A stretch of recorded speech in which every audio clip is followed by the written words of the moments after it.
பெரியவா சரணம். ஸ்ரீ லலிதா ரகசியநாமத்தில் பக்திவிதைகள் அம்பிகையின் நாமத்தை சொல்லிக் கொண்டே வந்து பக்தர்களுக்கு செல்வ குவியலாக இருக்கிறார் என்று பக்தனிதையே என்று சொன்னார்கள்.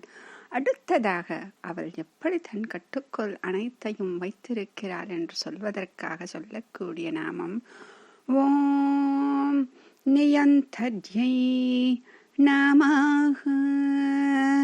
ஓம் நியந்த்ரை நமஹ.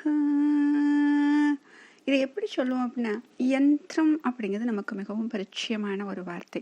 யந்திரம் அப்படிங்கிறது என்ன அப்படின்னா, ஒரு கட்டுக்குள் கொண்டு வருவது, அந்த எல்லைக்குள் வைத்திருப்பது அப்படின்னு சொல்றது தான் யந்திரம். அப்ப நியந்திரை அப்படின்னு வருதா, அப்ப அந்த நியந்திரை அப்படின்னு சொல்றது இவள் கட்டுப்படுத்துபவள். அப்ப இந்த லோகத்தில் இருக்கும் எல்லோரையும் தன் கட்டுப்பாட்டுக்குள் வைத்து கட்டுப்படுத்துகிறார் அப்படின்னு சொல்றாங்க.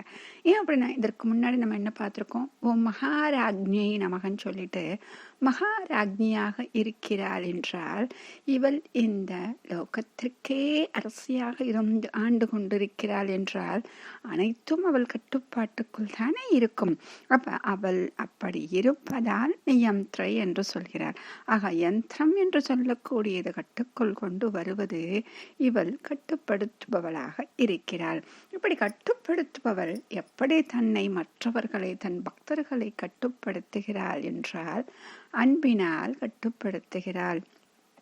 எத்தனை தான் இகழ்ந்தாலும் பக்தர்கள் இவள் கொடுக்கும் சோதனைகளை ஏற்றுக்கொண்டு அவர்கள் துன்பத்தில் தவிக்கும் பொழுதும் இவர்களை வெறுத்து பேசினாலும் அவள் அந்த அன்பை, அந்த கருணையை, இதையெல்லாம் அவை இழக்காமல் அனைவரையும் கட்டுக்குள் வைத்திருக்கிறார். ஏனென்றால் இந்த தன்மை இருந்தால் மட்டும்தான் அனைவரையும் கட்டுக்குள் வைத்திருக்க முடியும் இல்லையா? ஒரு அரசராக இருக்கக்கூடியவரிடம் அந்த கருணை என்ற ஒரு விஷயம் இல்லை என்றால் தன்னுடைய மக்கள் தவறுகள் செய்யும் பொழுது பொறுத்து கொண்டு அவர்களை நல்வழியில் திருப்ப முடியாது. அப்படித்தான் இவள் இந்த லோகத்தையே ஆண்டு கொண்டிருக்கிறாள். நாம் அவளுடைய குழந்தைகளாக இருக்கக்கூடிய நாம் செய்யக்கூடிய தவறுகளை அவள் பொறுத்து கொண்டு நமக்கு நல் வழியை காட்டுவதற்காக நல் குருவையும் அடையாளம் காண்பித்து நம்மை நல்வழிப்படுத்துபவதால் இவள் நியந்திரை என்று அழைக்கப்படுகிறாள். மகாபிரியவா சரணம்.